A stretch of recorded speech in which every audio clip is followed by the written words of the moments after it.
दोनों आईने से ही एक दूसरे को देख रहे थे। नन्ही ने नाराज़ होते हुए कहा, आप मुझे जाने से रोक क्यों रहे हैं? अपने हाथों को अपने पेट के पॉकेट में डालते हुए अपने चेहरे को ऊपर कर कर रौब लाते हुए कार्तिक कहता है, मेरी बीवी बनने का शौक था ना तुम्हें?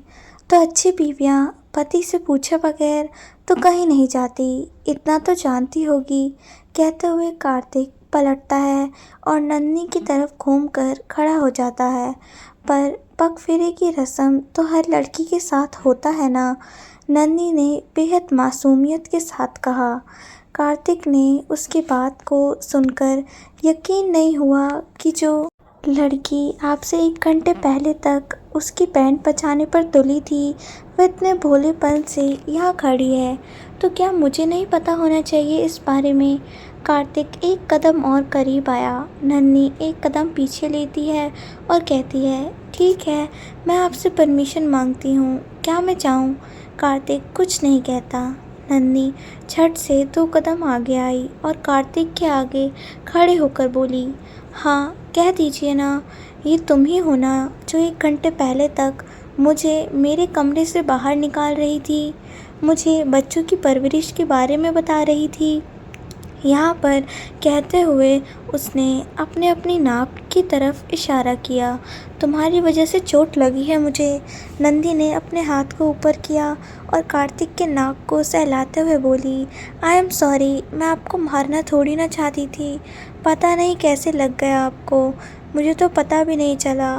कार्तिक के चेहरे पर इस वक्त एक शैतानी हंसी थी, जो शायद कुछ प्लान करके आया था और उसे मानो जैसे पूरा होते हुए देखकर खुश हो रहा था। तुम कैसे समझोगी चोट? तो मुझे लगी थी ना? कार्तिक ने नाराज़गी जताते हुए कहा। आई एम सॉरी, नन्ही बोली। अब भी वो उसके नाक को अपने अंगूठे से सहलाए जा रही थी। कार्तिक अपने दोनों हाथ के पॉकेट से निकालता है और नन्ही को कमर से पकड़कर अपने करीब खींचता है। नन्ही एक हाथ कार्तिक के सीने और दूसरा हाथ कार्तिक के नाक पर था। दोनों एक दूसरे की आंखों में देख रहे थे। नन्ही ने कार्तिक से दूर जाने की बिल्कुल भी कोशिश नहीं की। 1 घंटे पहले कुछ ज़्यादा नहीं बोल रही थी तुम? कार्तिक ने शिकायत के लहजे से कहा। आपने भी तो कितनी बदतमीजी से बात की मुझसे। नन्ही ने उसकी शिकायत का जवाब प्यार से दिया। अच्छा, और ऐसा क्या कह दिया था मैंने? कहते हुए कार्तिक ने नन्ही की आंखों में बारी बारी से देखता। नन्ही के चेहरे पर फिर से एक भोलापन आया और वह बोली, आप कैसे कह सकते हो कि मैं आपकी कोई नहीं? आप कैसे कह सकते हो कि मैं उन बच्चों की कोई नहीं हूँ? आपने कहा कि मैं आपकी कोई नहीं लगती, उनकी और आपकी, पर ऐसा तो नहीं है। मैंने गलत नहीं कहा था। मैं नहीं मानता मैं तुम्हें अपनी पत्नी। कार्तिक बोल तो रहा था, पर उसे पत्नी वाला पूरा हक भी चाहिए था नन्ही पर। नन्ही के हाथ जो इस वक्त कार्तिक के नाक पर थे, वह उसे नीचे करती है और कार्तिक के पीठ पर रखते हुए कहती है, आप नहीं मानोगे तो सच झूठ में बदल जाएगा। अग्नि को साक्षी मानकर हम दोनों की शादी हुई। अपने यहाँ पर कहते हुए उसने अपने मांग में इशारा किया। यहाँ पर सिंदूर भरा। उसने अपने गले से मंगलसूत्र को हाथ में लेते हुए बोली, ये पहनाया और आप कहते हैं कि आप नहीं मानते इस रिश्ते को? ज़बरदस्ती थी, तुम भी जानती हो किन परिस्थितियों में शादी हुई हमारी। कार्तिक भले ही उसे कठोर शब्दों से बात कर रहा था, पर अब भी उसने नन्ही को अपने सीने से लगा कर रखा था।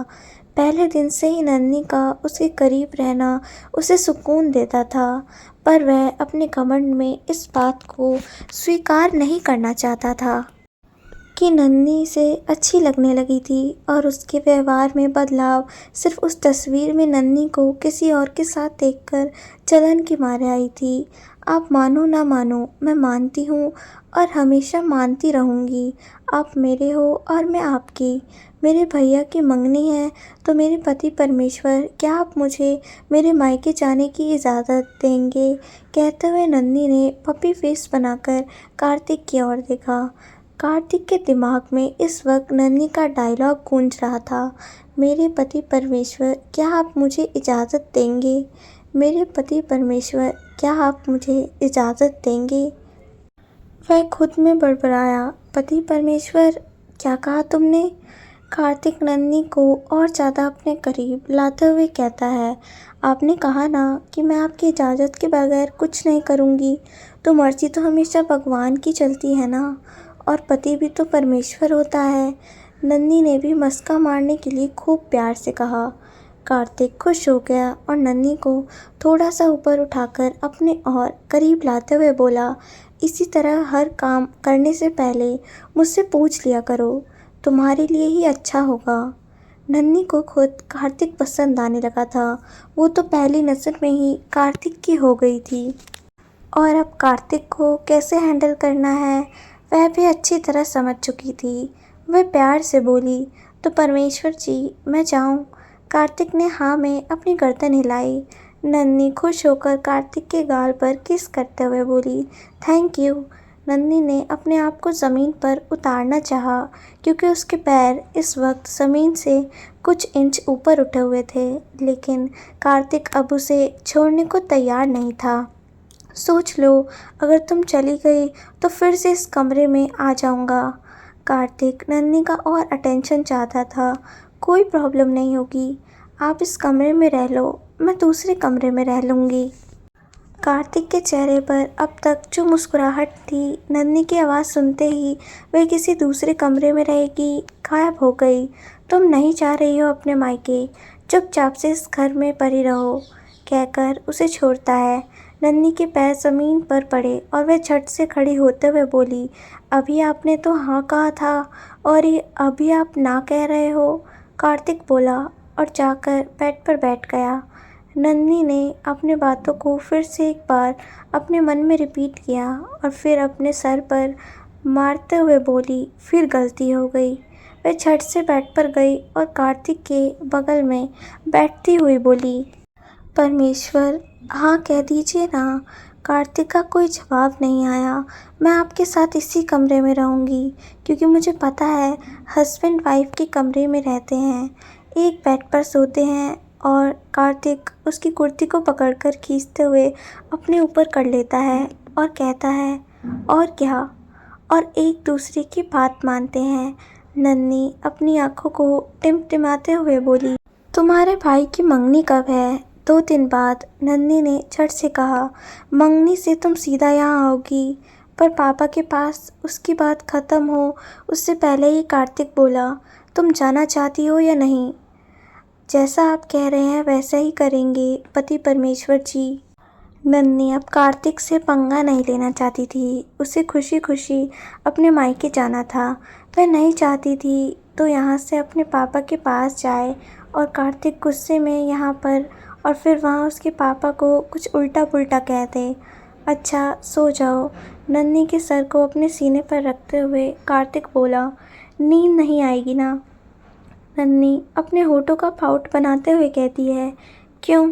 कार्तिक ने उसे छोड़ते हुए कहा, भूख लगी है, खाना नहीं? मैंने आप खाना छोड़कर आ गए। मैं भी पीछे पीछे आ गई।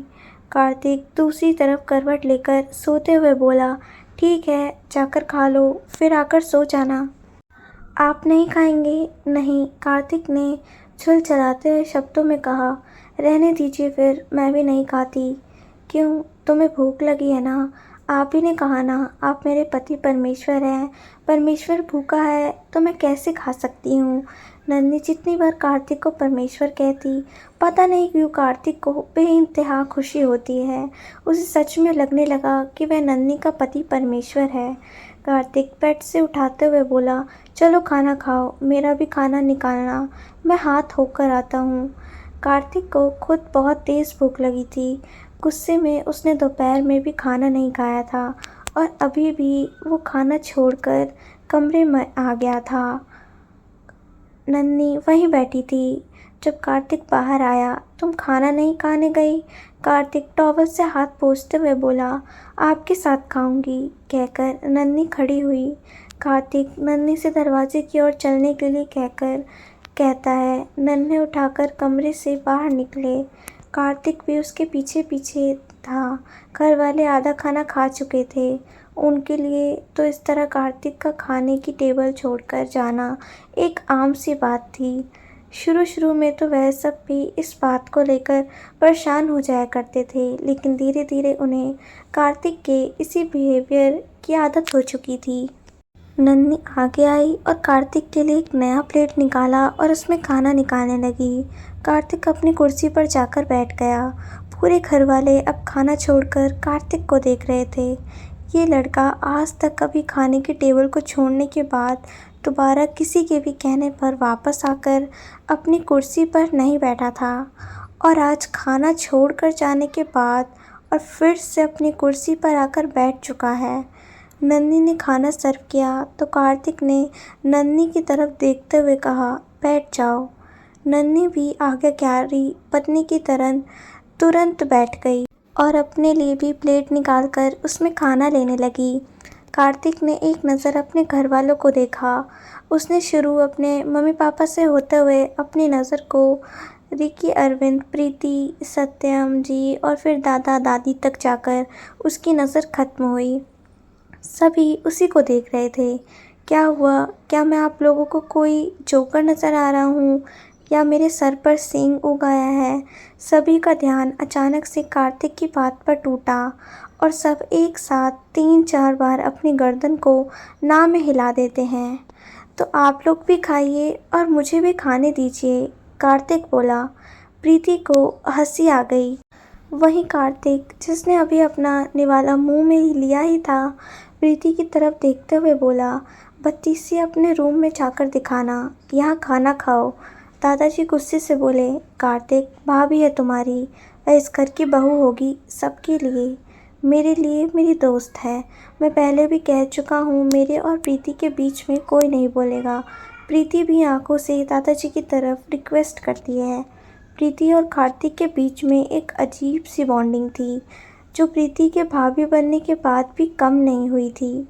शायद अब तक एक प्रीति ही थी जिस पर कार्तिक ना सिर्फ अपना गुस्सा उतारने के बाद वापस बिना किसी शर्म और झिझक के उसके पास जाता भी था, बल्कि उसकी 2 बातों को सुनने के बाद भी कभी उसे नाराज़ नहीं हुआ। प्रीति अगर उसे डांट भी देती थी तो उस डांट को अपने दिल पर ना ले कार्तिक दोबारा उसके पास जाता था और सत्यम प्रीति और कार्तिक के रिश्ते को समझता था। दोनों क्लास 1 से एक साथ थे। यहाँ तक कि प्रीति सत्यम की ज़िंदगी में भी कार्तिक की वजह से ही आई थी, इसलिए वह भी कभी इन दोनों के बीच में नहीं बोलते थे। प्रीति ने इस घर में आने के बाद अपने और कार्तिक के रिश्ते को देवर भाभी के बंधन में बांधने की कोशिश की थी, जिससे उन दोनों में थोड़ी सी दूरी भी आई। सत्यम को हमेशा ही उन दोनों की बॉन्डिंग अच्छी लगती थी। एक पॉजिटिव सा माहौल होता था इन दोनों के बीच में, जहाँ कोई किसी की बात का बुरा नहीं मानता था। कार्तिक अपना खाना ख़त्म करने के बाद घर वालों की ओर देखते हुए बोला, 2 दिन के लिए नन्ही अपने मायके जा रही है, बाद में उसे खुद ले आऊँगा, कहकर अपने कमरे की ओर चला गया। नंदिनी, प्रीति और रिंकी के साथ मिलकर नौकरों को आवाज़ देती है और टेबल ठीक करवाती है। रिंकी नन्ही के पास खड़ी सोते हुए बोली, आपने क्या किया? ये कार्तिक भैया वापस खाना खाने कैसे आए? नन्ही अपने सूट को कॉलर को, जो कि था ही नहीं, उसे पकड़ के खींचते हुए कहती है, बस समझ लीजिए कि कोई जादू हो गया। ये नन्ही का कमाल है। प्रीति उसकी बात में मुस्कुराते हुए बोली, अच्छा लगा मुझे कि तुम कम से कम समझने की कोशिश कर रही हो कार्तिक को, और यकीन मानो, जितना उसे समझोगी तुम्हें समझ में आएगा, वो दुनिया की नज़रों में जैसा दिखता है ऐसा है नहीं। उसने अपने आसपास एक अलग दुनिया बना रखी है और किसी को उसके बीच में आने नहीं देता। मैं समझ रही हूँ प्रीति दीदी, आपसे कुछ पूछूं? हाँ पूछ लो, अभी हम सब फुर्सत में हैं। प्रीति ने महारानी की तरह एक्टिंग करके कहा, ठीक है, फिर तो एक कॉफ़ी लेते हैं और चलिए बाहर बैठते हैं। नन्ही ने कहा, अक्सर पूरा परिवार खाना खाने के बाद जहाँ कार्तिक के पापा, दादाजी, दादी माँ सभी गार्डन एरिया में टहला करते थे, जबकि बाकी लोग वहीं आपस में बैठे एक दूसरे से बात करते थे, वहीं साइड के एक काउच पर जाकर बैठते हुए नन्ही ने पूछा, सत्यम भैया के साथ आपकी लव मैरिज है? प्रीति शर्मा आ गई। रिंकी झट से बोली, तुम्हें आज पता चला? इस घर में इकलौती लव मैरिज इन दोनों की ही है। मेरी भी तो अरेंज मैरिज हुई है। वाह प्रीति दी, तो मुझे अपनी लव स्टोरी बताइए, क्योंकि जहाँ तक मैं देख रही हूँ कार्तिक जी तो ज़रूर विलेन बने होंगे इसमें। नन्ही की बात सुनकर प्रीति हंसी बगैर रह नहीं पाई। प्रीति हंसते हुए एक नज़र अपने से थोड़ी सी दूरी पर करे कार्तिक और सत्यम की ओर देखती है, जो कि खाना खाने के बाद अपने घर के कपड़ों में अपने अपने मोबाइल को स्क्रॉल करके बैठे हुए थे। बना तो था तुम्हारा पति विलेन, लेकिन मैंने कहा ना, वह इतना भी बुरा नहीं है। प्रीति ने कार्तिक को देखते हुए कहा। चले फिर तो अपनी लव स्टोरी बताइए मुझे भी। रिंकी झट से प्रीति के हाथ को पकड़ते हुए बोली। हाँ प्रीति भाभी, आपने मुझे भी कभी नहीं बताया। ठीक है, कहाँ से शुरू करूँ बताओ, अपने बचपन से या तुम्हारे पति के बचपन से? कहते हुए प्रीति ने नन्ही के नाक को खींचा। मतलब बचपन के दोस्त हो? प्रीति हाँ मैं अपने सर हिलाते हुए बोली। क्लास 1 से हम साथ हैं। मेरी और कार्तिक की पहली मुलाकात स्कूल में हुई थी। कुछ दिनों के साथ रहने के बाद हम दोस्त बन गए थे और ये दोस्ती 10th स्टैंडर्ड तक बहुत ही अच्छी चली। उसके बाद कार्तिक धीरे धीरे बदलने लगा। उसका नेचर वक्त के साथ कठोर होता गया। आज तुम जिस कार्तिक को देख रही हो, 10वीं और 12वीं का कार्तिक ऐसा बिल्कुल नहीं था। वह तो बहुत फन लविंग, हंसी मजाक, डांस, म्यूज़िक यह सबसे बहुत पसंद था। हेल्थ में आने के बाद मेरा इंटरेस्ट कॉमर्स से बिल्कुल नहीं था, पर क्योंकि कार्तिक कॉमर्स लेना चाहता था, उसने ज़बरदस्ती मुझे भी कॉमर्स में घसीट लिया और यह एक इकोनॉमिक तो मेरे पल्ले ही नहीं पड़ता था। कार्तिक कोई तो सत्यम जी पढ़ाया करते थे और तुम्हारे पति इतना बदमाश था कि कभी सही आंसर नहीं बताता था मुझे हमेशा गलत बताता था और सर से डांट खिलाता था। नन्ही और रिंकी प्रीति के चेहरे को देख रही थी, जो अब कॉलेज के दिनों में खोने लगी। फ्लैशबैक कहानी अतीत में। कार्तिक तूने फिर से मुझे रॉन्ग आंसर बताए। प्रीति ने कार्तिक के सर पर ताली मारी। तो क्या हुआ, कौन सा सही बता देता तो अव्वल हो जाती। कहते हुए कार्तिक ने साल की प्रीति के कंधे पर हाथ रखा और उससे अपने साथ कैंटीन लेकर आया। अब मैं तुझसे नहीं पढ़ती, जा, हमेशा रॉन्ग आंसर बताता है और सर से डांट सुनाता है और फिर यहाँ कैंटीन में आकर समोसे मुंह में ठूस के बंद करवा देता है। तो तू क्या क्लासेस जाएगी? क्यों, मैं तेरे सत्यम भैया से पढ़ने नहीं आ सकती? सत्यम भैया तुझे पढ़ाएंगे? तुझे लगता है वह लड़कियों को अपने आसपास भी नहीं भटकने देते हैं? मुझे भटकने देते हैं। जब भी मैं तेरे घर आती हूँ मुझसे बात करते हैं। वह समोसे खाते हुए प्लान करने लगी कि कैसे सत्यम से कहेगी कि कुछ उसे इकोनॉमिक पढ़ा दे। अगले दिन कार्तिक कॉलेज जाने के आधे घंटे पहले प्रीति उसके घर आई। प्रीति को घर में हर कोई जानता था और उसे पसंद भी किया जाता था। प्रीति बगल में ही रहती थी और बचपन से कार्तिक के साथ रहने के कारण वह लगभग हर दूसरे दिन इस घर में आया जाया करती थी। प्रीति ज़रा एक कप चाय भिजवा देना। सत्यम बोलकर अपने सोफे पर बैठ जाते हैं। वह अपने फाइल्स को ठीक करने लगे। अभी अभी सत्यम ने अपने पापा का बिजनेस ज्वाइन किया था। प्रीति ने सत्यम की ओर देखा और फिर मुस्कुरा दी। वह कभी किसी को बताती नहीं थी, लेकिन वो कई बार सत्यम को देखने के लिए इस घर में आया करती थी। कार्तिक तो उसे कॉलेज में भी मिल जाया करता था, पर सत्यम की एक झलक के लिए वह अपनी गैलरी में घंटे खड़ी रहती थी, क्योंकि सत्यम गैलरी में वर्कआउट किया करता था और वह चुपचाप पर्दे के पीछे से सत्यम को देखा करती थी। प्रीति किचन से चाय लाकर टेबल पर रखते हुए बोली, मुझे आपसे एक हेल्प चाहिए। कहते हुए प्रीति सत्यम से सटकर बैठ गई।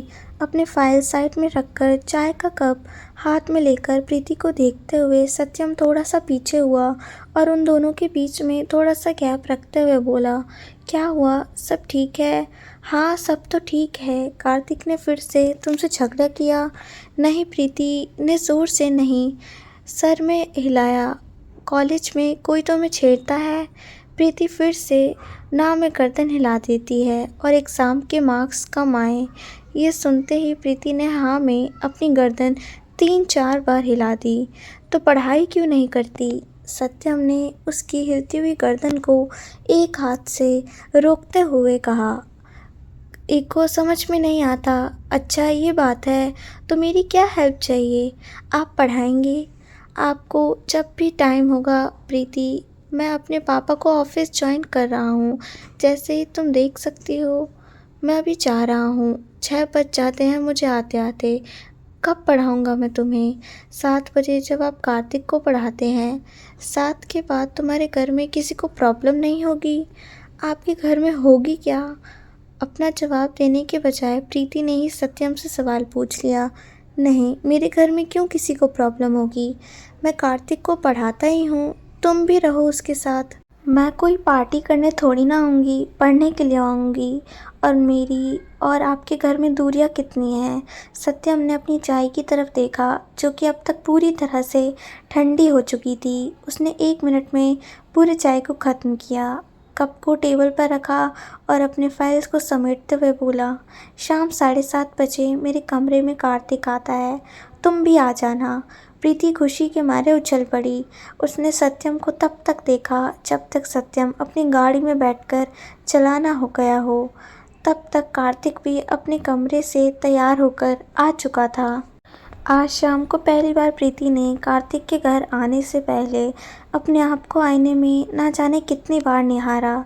कभी लिपस्टिक लेती, लगाती, फिर उसे पोंछती, फिर लगाती। ना जाने प्रीति ने कितनी बार लिपस्टिक लगाई और पोंछी होगी। उसकी छोटी बहन उसको ऐसा करते देखकर कहती है, तू पागल तो नहीं हो गई है? ये छठी बार है जब तुझे लिपस्टिक को लगाकर फिर पोंछ रही है। उसने अपनी बहन की तरफ देखा और फिर कुछ गुस्सा कर आईने में अपने आप को देखती है। लिपस्टिक की हल्की सी शेड अपने होठों पर लगा। उसने अपनी आंखों में काजल लगाया और अपने आप को ध्यान से देखा। प्रीति आज और दिन से थोड़ी सी अलग लग रही थी। छल्ली सी रहने वाली प्रीति आज लड़की लग रही थी। 7:30 बजे का टाइम सत्यम ने दिया था और प्रीति 7 बजे ही घर पहुंच गई थी। दादा जी ने देखते हुए कहा, क्या बात है आज? प्रीति बिटिया, बहुत अच्छी लग रही हो। थैंक यू दादाजी। कार्तिक कहाँ है? मुझे कुछ प्रॉब्लम थी तो आज सत्यम जी हम दोनों को इकोनॉमिक पढ़ाने वाले थे।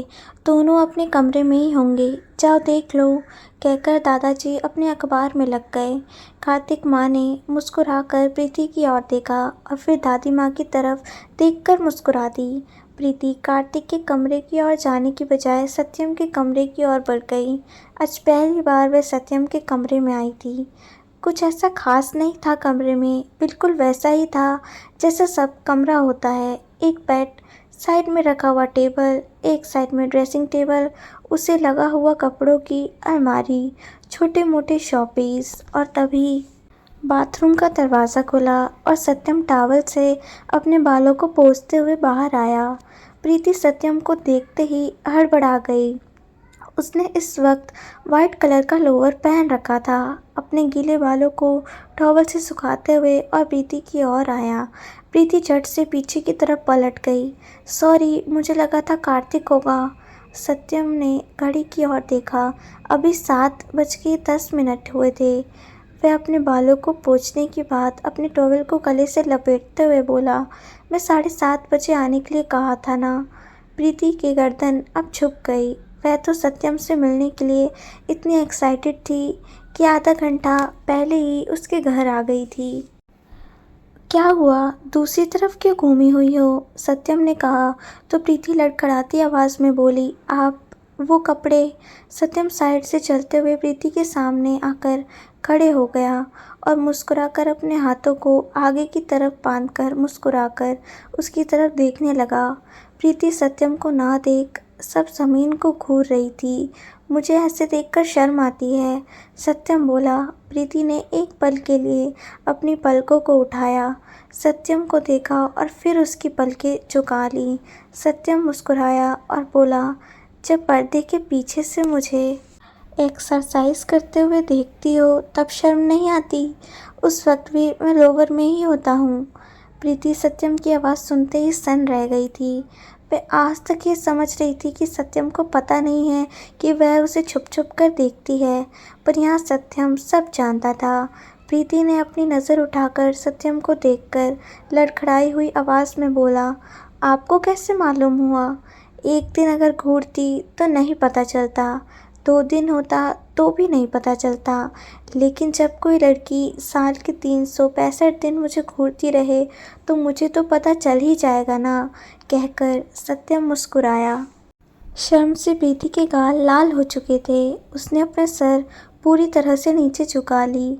शर्म से उसका मन कर रहा था कि वह कहीं जाकर छुप जाए, और तभी कार्तिक की आवाज़ आई, तुझे पढ़ने का इतना शौक है, आधा घंटा पहले आकर बैठ गई। प्रीति झट से कार्तिक की तरफ घूम गई। उसका सत्यम को फेस करना मुश्किल था। तू ये क्या करके आई है? प्रीति ने कार्तिक को देखते हुए कहा। प्रीति भी हैरानी से कार्तिक को देखने लगी। सत्यम मुस्कुराकर कभी कार्तिक तो कभी प्रीति को देख रहा था। कार्तिक आगे बढ़कर प्रीति को देखने के बाद बोला, ये लिपस्टिक, ये काजल और ये तेरे गाल इतने लाल क्यों हैं? प्रीति के हाथ से उसकी इकोनॉमिक की बुक छूटकर ज़मीन पर गिरी और उसने अपने हाथों से अपने चेहरे को ढक लिया। उसने कसकर अपनी आंखें बंद करके यही सोचती रही, क्यों क्यों आई इकोनॉमिक पढ़ने के लिए सत्यम के पास। आज उसने काजल ना लगाया होता, काश उसने लिपस्टिक ना पोती होती, लेकिन मैं 1 मिनट अपने गालों पर कुछ नहीं लगाया, कहकर उसने झट से चेहरे से हाथ हटाया और सत्यम की ड्रेसिंग टेबल की ओर बढ़ गई। सत्यम वहाँ बेड पर रखी हुई अपनी टी-शर्ट को उठाकर पहनने लगा। प्रीति अपने गाल को ध्यान से आईने में देखकर बोली, मैंने गालों पर कुछ नहीं लगाया, तो मेकअप की दुकान बनकर क्यों आई हो? कार्तिक बोलकर उसकी इकोनॉमिक की बुक जो कि ज़मीन पर पड़ी हुई थी उठाकर बेड पर रखते हुए हाथों से इशारा करके उसे भी बैठने के लिए कहता है। अपने शर्म और झिझक को छोड़कर प्रीति भी कार्तिक के बगल में आकर बैठ जाती है। ये शुरुआत थी प्रीति और सत्यम के बीच की बातचीत की। प्रीति रोज़ सत्यम से पढ़ने के लिए आने लगी। इसी बहाने उसे सत्यम से मिलने का मौका मिलता था, बातें करने का मौका मिलता था। सत्यम वह मैच्योर था, अपने उम्र के हिसाब से वह समझदार भी था। प्रीति उसकी ओर आकर्षित है ये बात भी वह जानता था, पर यह प्यार है कि नहीं इस बात का अंदाज़ा सत्यम को नहीं था। अक्सर लड़कियों या लड़कों में इस उम्र में किसी के प्रति आकर्षण होना आम बात होती है, और सत्यम भी अपने आप को प्रीति का एक आकर्षण ही समझ रहा था। यह सिलसिला 2 सालों तक चलता रहा। प्रीति और सत्यम एक दूसरे के साथ काफ़ी कंफर्टेबल हो गए थे। दोनों में अच्छी खासी बातें भी हो जाया करती, और प्रीति का इकोनॉमिक्स भी पहले से काफ़ी बेहतर हो गया था। प्रीति की ग्रेजुएशन कंप्लीट हो गई थी। कार्तिक एमबीए की तरफ चला गया। प्रीति एमकॉम कंप्लीट कर रही थी, जबकि सत्यम अभी प्रीति के कई सारे हाउस क्लियर कर दिया करते थे। अब प्रीति अकेले ही सत्यम से पढ़ा करती थी, क्योंकि कार्तिक अपनी एमबीए और अपने पापा के बिजनेस में बिजी हो गया था। सत्यम प्रीति के बुक को बंद करते हुए बोला, 8 बज गया है, अब अपने अपने घर जाओ। प्रीति उठकर जब सत्यम के कमरे से बाहर आई, सत्यम की माँ ने कहा, प्रीति कल शायद तुम्हें सत्यम ना पढ़ा पाए, हम घर पर नहीं हैं बेटा। क्यों आंटी, सब कहीं जा रहे हो? प्रीति बोली और सत्यम की माँ के पास जाकर खड़ी हो गई। सीता देवी बोली, हाँ सत्यम के लिए बहुत अच्छा रिश्ता आया है, लड़की बहुत अच्छी है, उसी को देखने जाना है। प्रीति जिसके चेहरे पर इस वक्त तक मुस्कुराहट थी, सत्यम की शादी की बात सुनते ही वह मुस्कुराहट गायब हो चुकी थी। सत्यम जी की शादी अभी क्यों? मेरा मतलब, प्रीति के मुंह से निकला। सीता देवी हैरानी से प्रीति को देखते हुए बोली, क्यों, क्या हुआ बेटा? अब शादी के लायक हो गया तो उसकी शायद शादी तो करनी होगी ना। प्रीति ने अपनी गर्दन को हाँ में हिलाया और कार्तिक के कमरे की ओर देखा। अपने लटके हुए चेहरे के साथ प्रीति अपने घर पर आ गई। अपने लटके हुए चेहरे के साथ प्रीति अपने घर आ गई। ना उसके घर में आज खाना अच्छा लग रहा था, ना किसी का चेहरा देखना। उसे समझ नहीं आ रहा था कि उसे क्या हुआ। आज सत्यम के लिए लड़की देखा है, कल उनकी शादी कर देंगे। मेरा क्या होगा? मुझे कौन मिलेगा? मुझे तो सिर्फ सत्यम चाहिए। अपने बेड पर बैठे रोने लगी। वे कैसे किसी को समझाती, उसे समझ ही नहीं आ रहा था। वह उठकर खड़ी हुई और बोली, दुनिया में किसी और का पता हो या ना हो, पर सत्यम जी को पता होना चाहिए कि मैं उन्हें कितना चाहती हूँ। मैं उन्हें किसी और से नहीं शादी करने दे सकती। प्रीति घड़ी की तरफ देखा। रात के 12 बज रहे थे। अब तक उसके और सत्यम दोनों के घरों में लोग सोने के लिए जा चुके थे। अभी बता भी नहीं सकती थी और कल बहुत लेट हो जाता, क्योंकि कल तो लोग लड़की को देखकर आ चुके होते और अगर लड़की पसंद आती तो शायद शादी भी तय कर देते। प्रीति झट से अपने घर से बाहर निकली, क्योंकि दोनों का घर आसपास में ही था। वह सत्यम के घर से बाहर खड़ी होकर सत्यम को फ़ोन नंबर डायल कर दिया। हेलो। सत्यम की आवाज़ में नींद नहीं था। प्रीति को समझते देर नहीं लगी कि शायद वह ऑफिस का कोई काम कर रहा होगा। मैं प्रीति, कुछ काम था आपसे। प्रीति, वक्त देखा है तुमने? अभी सो जाओ। नहीं, मुझे आपसे बात करनी है। अभी के अभी घर से बाहर आइए। तुम कहाँ हो? प्रीति, सत्यम ने तेज़ आवाज़ में पूछा। आपके घर के बाहर खड़ी हूँ। पागल लड़की, वक्त देखा है? इतनी रात को कौन अकेले निकलता है? आप जल्दी बाहर आइए। प्रीति रोते हुए बोली। सत्यम अपने मोबाइल में बेड पर फेंक कर कमरे के बाहर निकलता है। वो जब बाहर आया, प्रीति एक पेड़ के नीचे खड़े होते हुए रो रही थी और अपने आंसू को पोंछते हुए खड़ी थी। सत्यम को देखते ही उसका रोना और बढ़ गया। क्या हुआ? सत्यम बहुत ही प्यार से पूछा। वह सत्यम का हाथ पकड़ के उसे पेड़ के पीछे लेकर खड़ी हो गई। आप कल लड़की देखने जा रहे हो? सत्यम ने हाँ बोला। क्यों? प्रीति ज़ोर से रोते हुए बोली। क्या बोल रही हो? लड़की देखने क्यों जाते हैं? शादी के लिए ना। तो फिर आप कहीं नहीं जा सकते? क्यों? सत्यम ने अपनी आंखें छोटी करके सवाल किया। प्रीति झट से पीछे पलट के बोली, मुझे नहीं पता, पर आप नहीं जाओगे, ओके? सबसे पहले तो तुम रोना बंद करो और बताओ क्या हुआ है। प्रीति पलटकर उसके गले लगते हुए बोली, मैं बहुत प्यार करती हूँ आपसे, आपसे शादी करना चाहती हूँ। आप प्लीज़ मना कर दो उस लड़की को। प्रीति की बात सुनकर सत्यम के चेहरे पर एक मुस्कुराहट आ गई। वह बोलकर आज पहली बार इज़हार कर रही थी, लेकिन उसकी बॉडी लैंग्वेज, उसका रवैया, उसका सत्यम को देखने का अंदाज़, यह सब सत्यम को काफ़ी पहले इस बात का एहसास कर चुका था कि प्रीति उससे प्यार करती है। सत्यम जिसे अट्रैक्शन समझता था वह प्यार है, इस बात का एहसास भी सत्यम को हो चुका था। सत्यम ने प्रीति को उतने ही प्यार से थामा और जितने प्यार से उसने सत्यम को थाम रखा था। तो इतना वक्त लिया तुमने ये बताने में, लेकिन अब क्या फ़ायदा? अब तो मेरी शादी किसी और से फ़िक्स हो चुकी है। आप किसी और से शादी नहीं करोगे। मैं सच कहती हूँ, मैं कुछ कर लूँगी। प्रीति सत्यम के गले लगते हुए बोली। सत्यम प्रीति से थोड़ा सा अलग हुआ।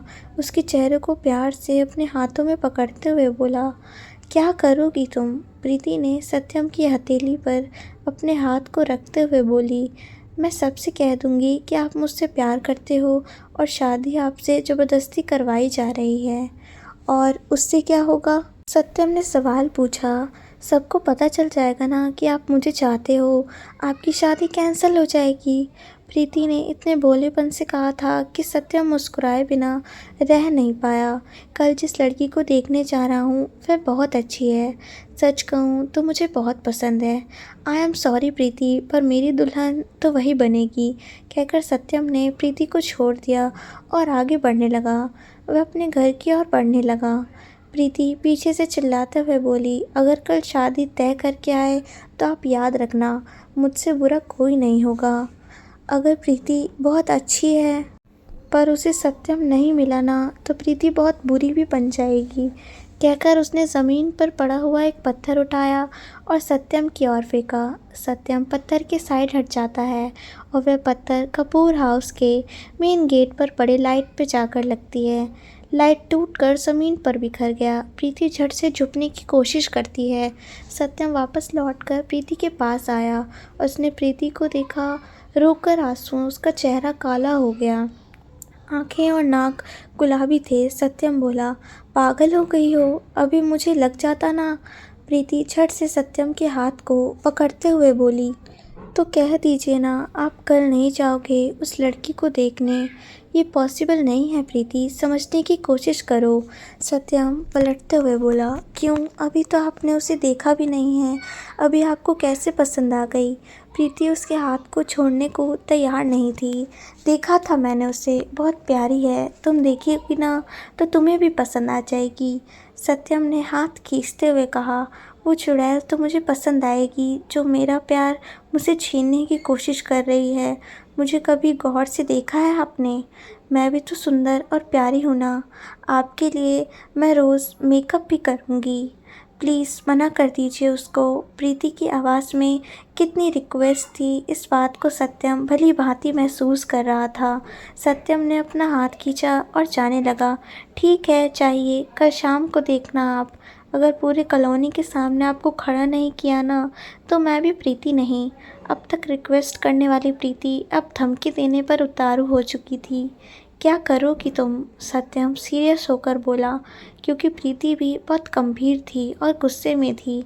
मैं सबको कह दूंगी कि मैं क्या प्रीति? सत्यम 2 कदम आगे आकर बोला कि मैं प्रेग्नेंट हूँ और बेबी के पापा आप हो।